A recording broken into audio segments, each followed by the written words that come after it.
आज पढ़ेंगे विद्युत धारा का तीसरा पार्ट है। उसके अंदर प्रतिरोधों का संयोजन।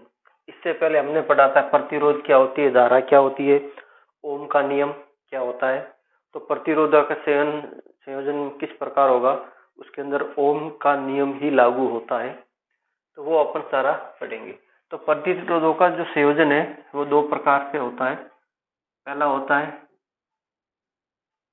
श्रेणी क्रम, दूसरा होता है पार्श्व क्रम या समांतर क्रम। ये ध्यान रखना, या तो होगा श्रेणी क्रम या होगा पार्श्व क्रम।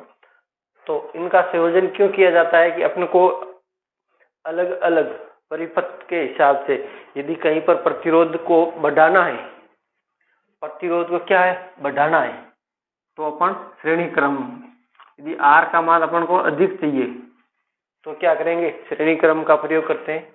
और यदि प्रतिरोध का मान कम करना है तो समांतर क्रम में उपयोग में लेते हैं। अपने जो घरों के अंदर जो बिजली आती है, घरों में जो विद्युत की जो फिटिंग होती है, जो ट्यूबलाइट पंखे वगैरह, वो सारे के सारे इस समांतर क्रम में जुड़े होते हैं। ये प्रश्न पूछा जाता है कि घरों के अंदर विद्युत उपकरण है वो किस तरीके से जोड़े गए हैं, सभी के सभी समांतर क्रम में जोड़े गए हैं। तो ये था। अब इसमें कैसे क्या होता है, तो बड़ा क्वेश्चन आ जाता है। ओम का नियम क्या है, समांतर और श्रेणी क्रम क्या होता है, इसका जो सूत्र है वो व्युत्पन्न कीजिए। सूत्र वही है, R बराबर R1 R2 plus R3 dot dot Rn, यानी श्रेणी क्रम के अंदर प्रतिरोध आपस में जुड़ जाते हैं, इसलिए इसका प्रतिरोध का मान बढ़ जाते हैं। जबकि पार्श्व क्रम में उल्टा होता है, 1/R, 1/R1, 1/R2, 1/R3 dash dash n प्रतिरोध है तो 1/Rn। ये सूत्र है, ये है श्रेणी क्रम का, ये है समांतर क्रम का। दोनों की अपन तुलनात्मक अध्ययन करते रहेंगे साथ में। तो इसमें प्रतिरोध का मान कम हो जाता है, इसमें बढ़ जाता है, यूं जुड़ रहा है, और यहाँ गुणा भाग के रूप में जुड़ रहा है तो ये घटता है। तो इसमें क्या होता है, घटता है, और श्रेणी क्रम में प्रतिरोध का मान क्या होता है, बढ़ता है। तो ये कुछ बातें हैं वो ध्यान रखना। अब कैसे क्या होता है वो अपन पढ़ते हैं। तो दोनों का मैं एक एक करके पढ़ लेते हैं। चलो पहले पढ़ते हैं अपन श्रेणी क्रम। प्रतिरोधों का संयोजन कैसा है, श्रेणी क्रम में। तो हमको इस सूत्र की उत्पत्ति करनी है, R बराबर R1 plus R2 plus R3। ये कैसे आया, ऐसे आया, देखेंगे। तो कल मैंने थोड़ा सा इसमें बताया भी था, जैसे ये एक प्रतिरोध, ये दूसरा, ये तीसरा, इसको मैं कहता हूं R1 R2 R3। इसको मैंने एक विद्युत परिपथ से तीनों को श्रेणी क्रम में जोड़ दिया है। इसको आप बिंदु भी कह सकते हैं, एक्स वाई, कोई ज्यादा इंपॉर्टेंट वो बात नहीं है। यहाँ पे मैंने एक विद्युत सेल लगाया, यहाँ कुंजी के विद्युत धारा को अपन कहेंगे स्विच ऑफ करना या ऑन करना की, वो कुंजी के। यहाँ पर ये एक बैटरी लगा दी, विद्युत सेल, जो बड़ी लाइन होती है, बड़ा टर्मिनल है वो प्लस का है, ये माइनस का है। प्लस से धारा बाहर आती है और माइनस में आती है, घूमकर वापस माइनस में आ जाती है। इधर धारा ये जा रही है, इधर धारा ये जा। तो यहाँ से जो निकलने वाली धारा का मान I है, तो यहाँ पे भी धारा का मान क्या है, I है, और यहाँ पे भी I है। तो श्रेणी क्रम के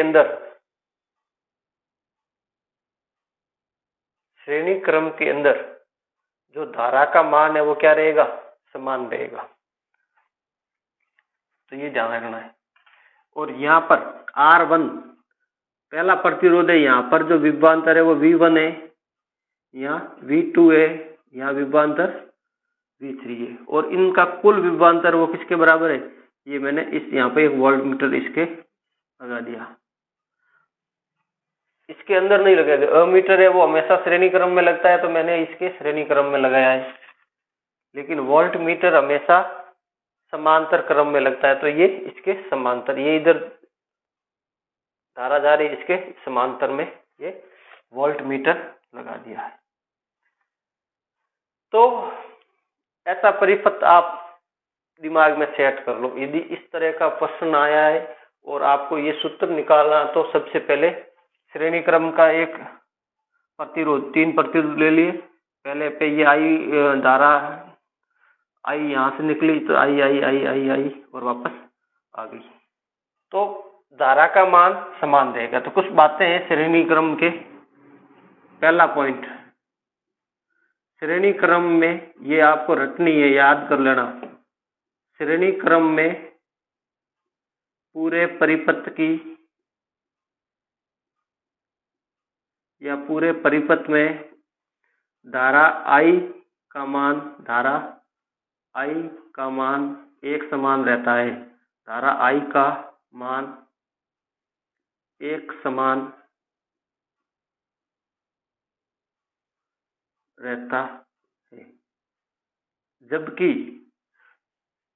धारा का मान क्या रहेगा, एक समान रहेगा, जबकि अलग अलग दो बार लिखना, अलग अलग प्रतिरोधों पर विभवांतर V अलग अलग रहेगा। विभवांतर V है वो भिन्न भिन्न होगा। क्या होगा, भिन्न भिन्न होगा।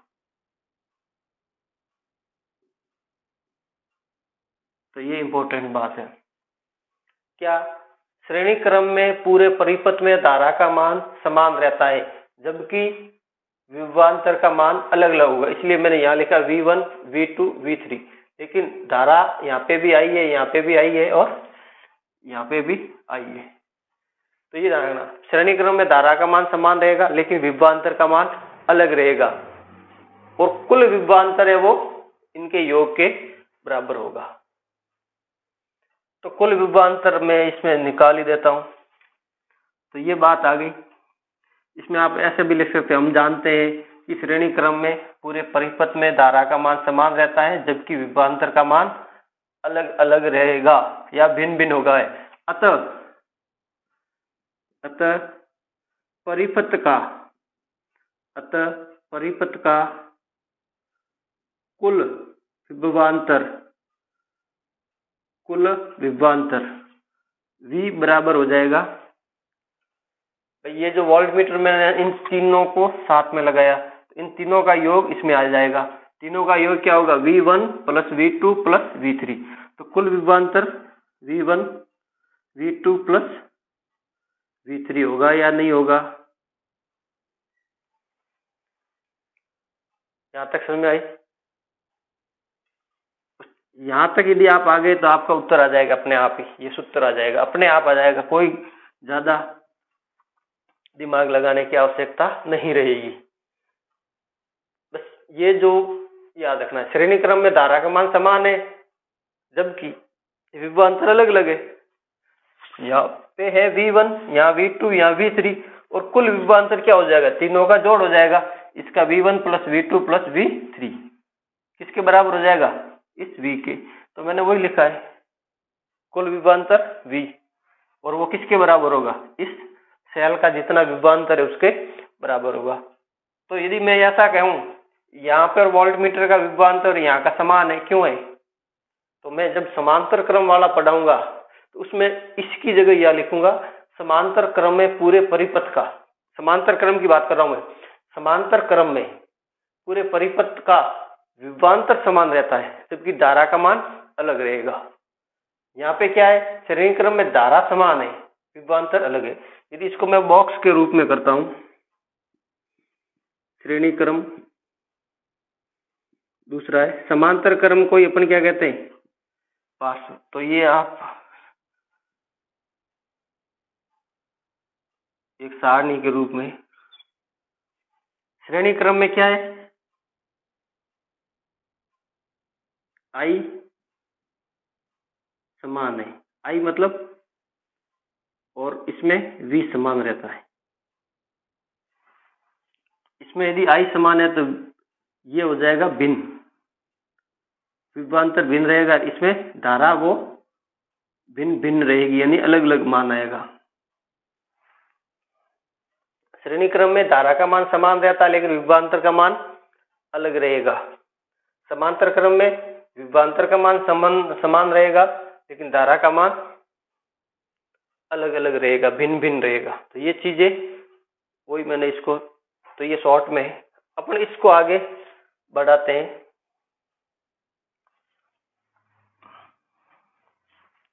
ओम का नियम क्या कहता है, ओम का नियम क्या कहता है, V बराबर आई आर, V बराबर कितना, आई आर, सही है। तो यदि V का मान कुल विभवांतर है V1 plus V2 plus V3, तो हम इस ओम के नियम से इस सूत्र के अंदर में हल करेंगे। तो V की जगह अपन क्या रखेंगे, V बराबर आई आर, और V1 की जगह, V1 क्या है, यहाँ पर V1 है, तो यहाँ पे मैं क्या लिख सकता हूँ, V1 बराबर, V बराबर आई आर होता है तो I गुणा R1, यहाँ V2 बराबर क्या हो जाएगा, I गुणा R2, और यहाँ पर V3 विभवांतर है वो हो जाएगा I गुणा R3। तो ओम के नियम से V बराबर आई आर हो गया, V1 बराबर हो जाएगा I गुणा R1, इसी प्रकार V2 बराबर हो जाएगा I गुणा R2, इसी प्रकार V3 बराबर हो जाएगा I गुणा R3।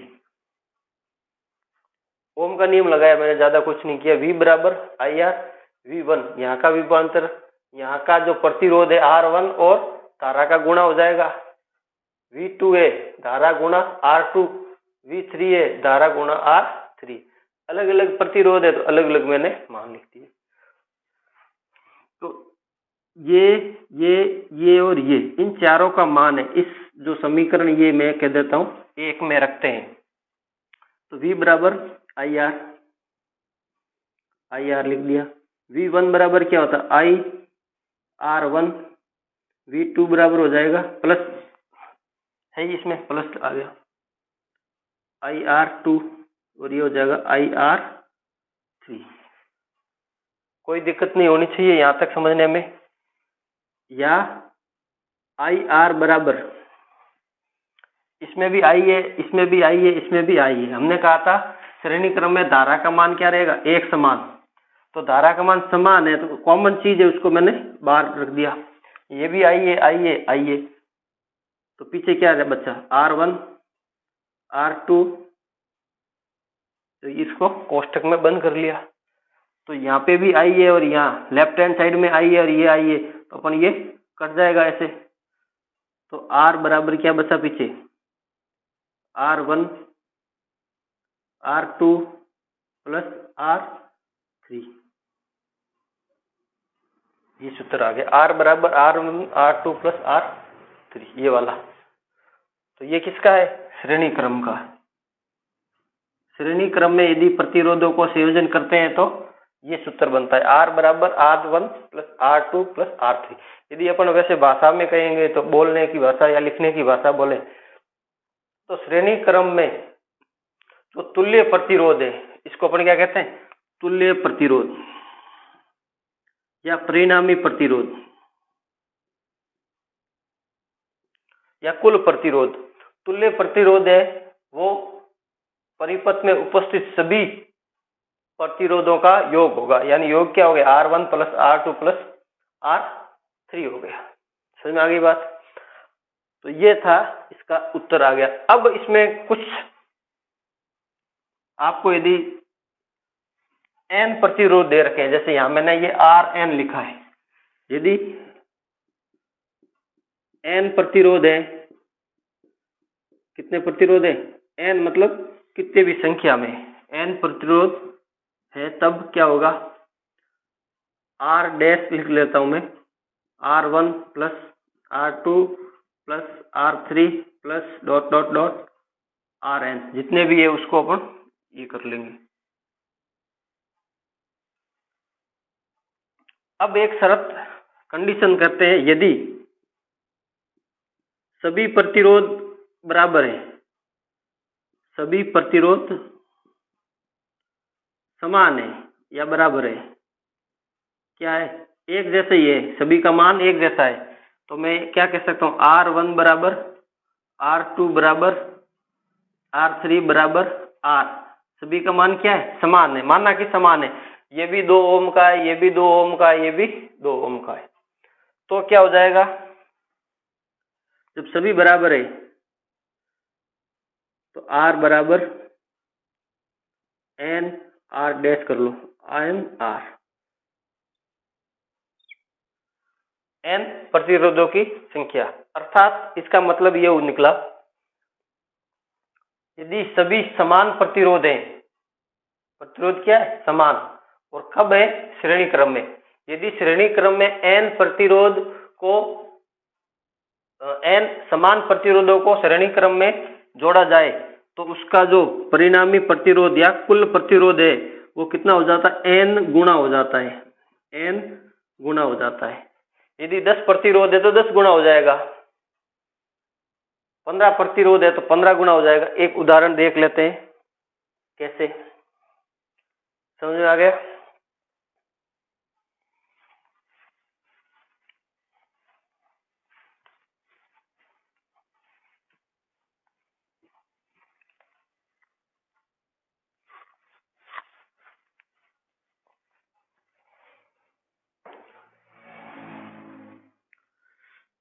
क्वेश्चन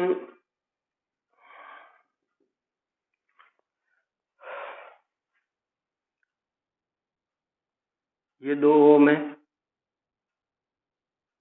ये भी 2 ओम है, ये भी 2 ओम है, ये प्लस ये माइनस, इनका जोड़ा, वो कह रहा है इनका तुल्य प्रतिरोध निकालो, तो या तो ये सूत्र लगाएंगे अपन, R बराबर R1 plus R2 plus R3, तो 2 प्लस 2 प्लस 2 कितने हो गए, आंसर कितना आ जाएगा, 6 ओम आ गया, सीधी बात है।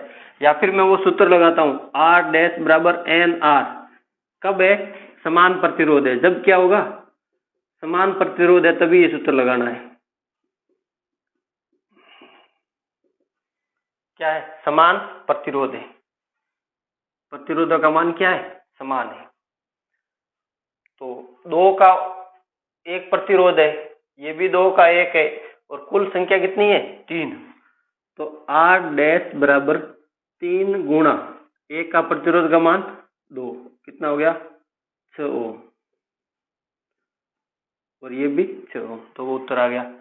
अब ऐसा कैसा दूसरा आप क्वेश्चन लो, 9 ओम के 9 ओम के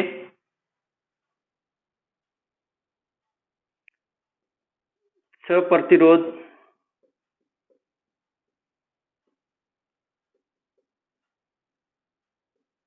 श्रेणी क्रम में लगाए, कैसे, 9 ओम के 6 प्रतिरोध, या तो आप ऐसे करो, 6 प्लस 6 प्लस 6 प्लस 6 6 6, नहीं 9 प्लस, सॉरी 9 प्लस 6 बार लिखो, या डायरेक्ट वही सूत्र है, R डैश बराबर एन आर, एन प्रतिरोधियों की संख्या कितनी है, 6, एक का मान कितना है, 9, तो ये 54 हो गया,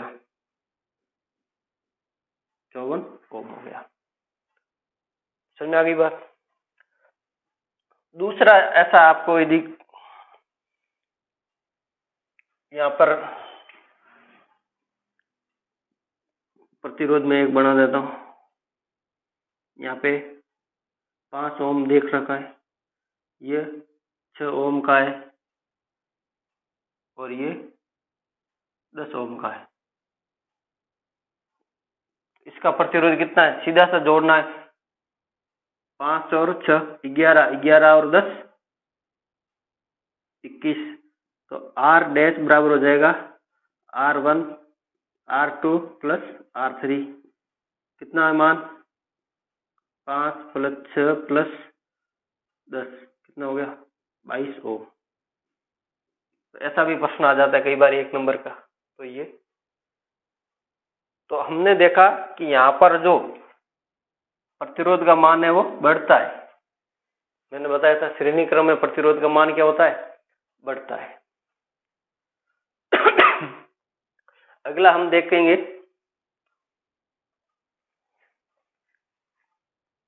समांतर क्रम या पार्श्व क्रम। उसमें ये वाला सूत्र निकालेंगे, कैसे आता है।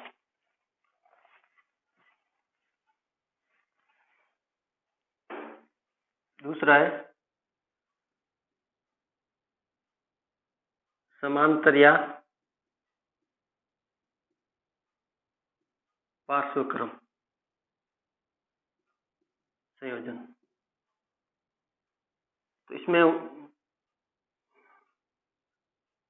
ये R1 है,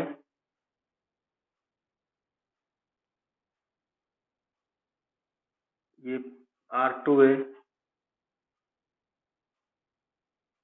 ये है R3।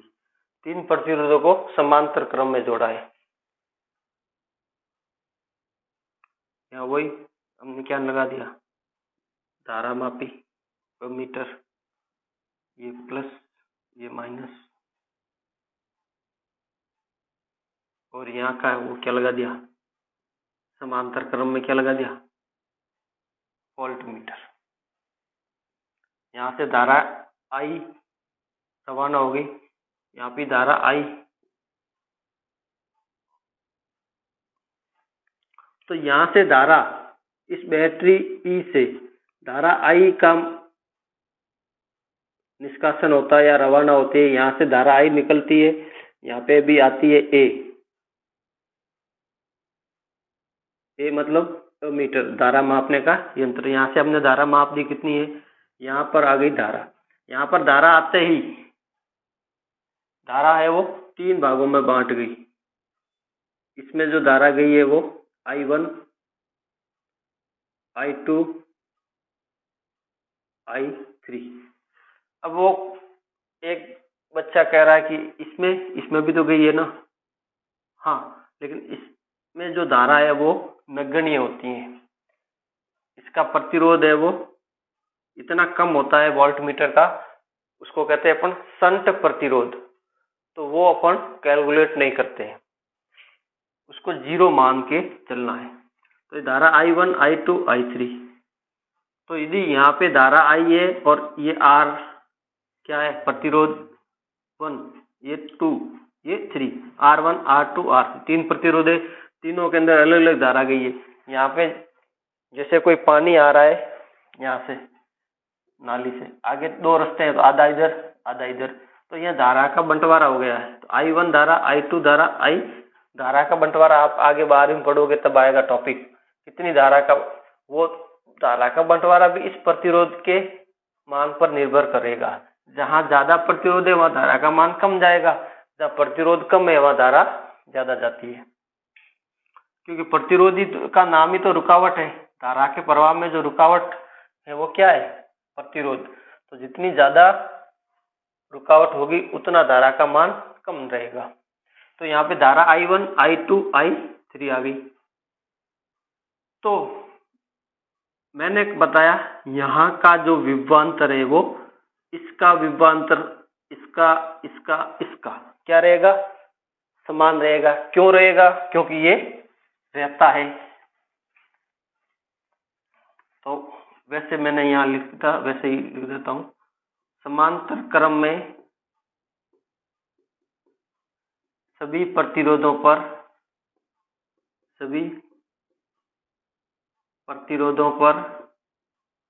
विभवांतर V का मान समान रहता है। V का मान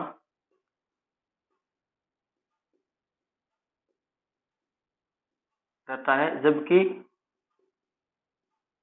धारा का मान अलग अलग होगा, धारा का मान अलग अलग रहता है। तो विभवांतर का मान समान है, यहाँ पे भी v है, यहाँ पे भी v है और यहाँ पे भी v है। तो हम जबकि धारा का मान अलग अलग रहता है, तो कुल धारा I, कुल धारा I किसके, यहाँ से जो I थी वो किस में भागों में बट गई, I1 I2 I3। तो कुल धारा इन तीनों का योग हो जाएगी I1 I2 I3। इसको मैं समीकरण कर लेता हूँ 2। अब यहाँ लिख रहा हूं मैं, ठीक है ना। अब ओम का नियम लगाते हैं इसमें भी। ओम का जो नियम है हमने पढ़ा था V बराबर IR, हमको I का मान रखना है, तो I बराबर क्या हो जाएगा, V बटा R। इस सूत्र का अपन उपयोग करेंगे। तो यहां से जो धारा निकली है वो I है, कितनी है, धारा I बराबर V बटा R है। लेकिन यहाँ की जो धारा I1 है, I1 है, विभवांतर V समान है लेकिन प्रतिरोध अलग है, तो उसका मान हो जाएगा I1 बराबर V बटा R1। I2 यहाँ वाली धारा तो V बटा R2, और धारा I3 का मान हो जाएगा V बटा R3। क्यों, क्योंकि धारा का मान अलग है, विभवांतर समान है और प्रतिरोधों का मान अलग अलग है। तो अपने पास ये जो चारों मान आए वो इसके अंदर डालते हैं अपन। तो I की जगह क्या आ जाएगा, V बटा R। इसी प्रकार यहाँ पे हो जाएगा V बटा R1, यहाँ हो जाएगा V बटा R2, यहाँ हो जाएगा V बटा R3। ज्यादा कुछ नहीं है, इस समीकरण 2 के अंदर I1 I2 I3 का जो मान मैंने यहाँ निकाला था, यहाँ से वो उसके अंदर डाल दिया। सेम टू सेम यहाँ धारा का मान अलग है लेकिन विभवांतर क्या है, समान है। तो विभवांतर समान है तो इसको मैंने ये बाहर कोष्टक में ले लिया, तो अंदर कोष्टक में क्या बचा, 1 बटा R1, 1 बटा R2, 1 बटा R3। V से V कट गया तो ऊपर तो क्या बच गया, 1 बटा R बराबर 1 बटा R1, 1 बटा R2, 1 बटा R3। तो ये आ गया, ये सूत्र आ गया। ये किसका है, पार्श्व क्रम संयोजन, पार्श्व क्रम संयोजन का ये सूत्र है। जैसे उसमें हमने माना था कि यदि प्रतिरोधों का जो संख्या है वो कितनी है, n प्रतिरोध है, क्या है, n प्रतिरोध है। तो वही यहाँ पे डॉट डॉट डॉट 1 बटा ये वाला लग जाएगा, कोई ज्यादा। और यदि मैं कहता हूं सभी प्रतिरोध क्या है, समान है, तो इसको मैं मिटा के कर लेता हूं आगे। सूत्र तो आ गया ना, ऐसे निकालना है। समझ में नहीं आया तो वीडियो को थोड़ा सा आगे पीछे वापस करके समझ लेना, आसान भाषा में समझा रखा है, इससे बढ़िया यदि कोई समझा नहीं सकता। तो हम कहेंगे जब समांतर क्रम में या पार्श्व क्रम एक ही बात है, समांतर क्रम में n प्रतिरोध का मान एक समान है, क्या है, एक समान, यानी सभी का मान क्या है, एक समान है। यानी R1 बराबर R2 बराबर R3, ये सब किसके बराबर है, R के मान। तो मैं यहाँ पे R डैश मान लेता हूं, 1 बटा ये इसका तुल्य प्रतिरोध, 1 बटा R डैश कर लो, R डैश बराबर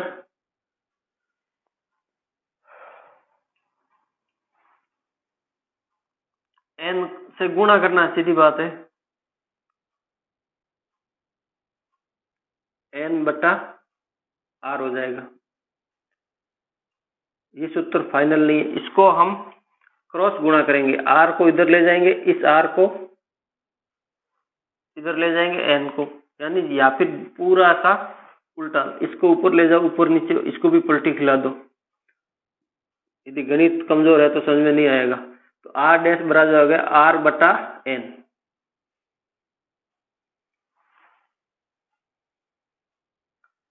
कोई ज्यादा मैंने यहाँ पे नहीं बताया, सीधी सी बात है।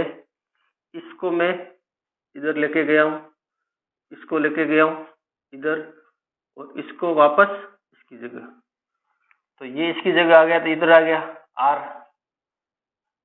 इधर कर लो बराबर आर डैश, ये इधर आ गया, ये इधर आ गया, और एन नीचे आ गया। तो ये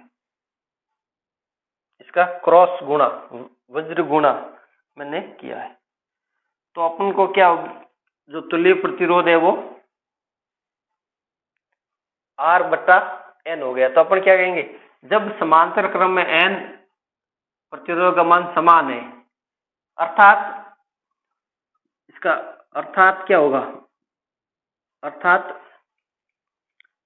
एन समान प्रतिरोधों को, एन समान प्रतिरोधों को पार्श्व क्रम में जोड़ने पर, पार्श्व क्रम में जोड़ने पर तुल्य प्रतिरोध, तुल्य प्रतिरोध एन गुणा कम हो जाता है। कितना गुना कम हो जाता है, एन गुना कम हो जाता है। यदि मैं एक एग्जांपल लेता हूं, 10 ओम के 10 प्रतिरोध है, 10 ओम के कितने प्रतिरोध है, और इनको कैसे जोड़ा है, समांतर क्रम में। तो जो तुल्य प्रतिरोध है आर डैश कितना हो जाएगा, 10 बटा 10, 10 है और 10 का भाग दे दिया संख्या में, तो कितना हो जाएगा 1 ओम। तो एन गुणा कम हो जाएगा, सीधी बात है। यदि आपको यदि कहता है 100 ओम के 100 प्रतिरोध है, उनको समांतर क्रम में जोड़े तो कितना हो जाएगा 1 ओम, सीधा कट जाएगा। वो कहता है 10 ओम के 5 प्रतिरोधों को, 10 ओम के 5 प्रतिरोध है, ओम कितना है, प्रतिरोध का मान है 10, संख्या कितनी है 5, तो उनको श्रेणी क्रम में जोड़ते हैं तो गुणा हो जाएगा, तो 5 गुणा 10 50 ओम हो जाएगा। लेकिन वो कहता है समांतर क्रम में जोड़ने, तो समांतर क्रम में जैसे ही जोड़ेंगे तो अपन किसका भाग लेंगे, 10 में 5 का भाग देंगे, तो तुल्य प्रतिरोध कितना आ जाएगा 2। कैसे, ऐसे